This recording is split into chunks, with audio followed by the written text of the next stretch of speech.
You know that feeling when someone takes credit for months of your work? Try watching them win awards for it. I was a grad student in biomedical engineering at a decent university.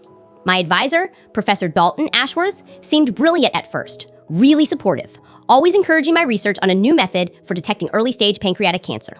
I'd been working 16-hour days for 8 months straight, running tests, compiling data, writing up findings. This wasn't just schoolwork. This was genuinely groundbreaking stuff. One Friday afternoon, Professor Ashworth called me into his office, said he needed to review my research before I submitted it to a major journal. I handed over my flash drive with everything, every test result, every analysis, my entire manuscript. He said he'd give feedback by Monday. Monday came. No email. Tuesday, nothing. Wednesday, I knocked on his door. He looked uncomfortable, said he'd been busy, hadn't gotten to it yet. Weird, but okay. 2 weeks later, I'm scrolling through academic news and nearly dropped my coffee. There's Professor Ashworth's face next to a headline about revolutionary pancreatic cancer detection research.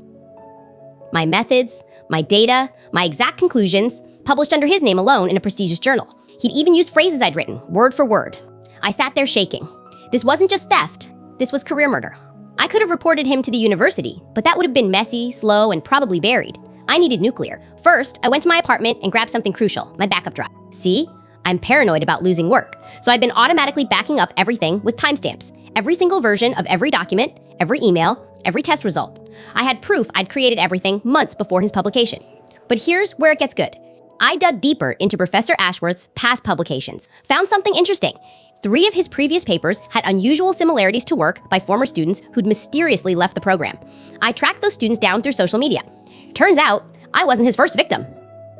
I compiled everything, my time-stamped files, the former students' testimonies, side-by-side comparisons of stolen work, and sent it to the journal that published his article, the University Ethics Board, the National Science Foundation, who'd given him grant money, and 6 major science journalists. The fallout was spectacular. The journal retracted his paper within a week. The university launched an investigation. Turns out, stealing research that's funded by federal grants? That's wire fraud, an actual felony. Professor Ashworth was fired, lost his tenure, and faced criminal charges. 3 major awards were rescinded. His wife left him. Last I heard, he's working at a community college in another state, banned from federal research funding for life.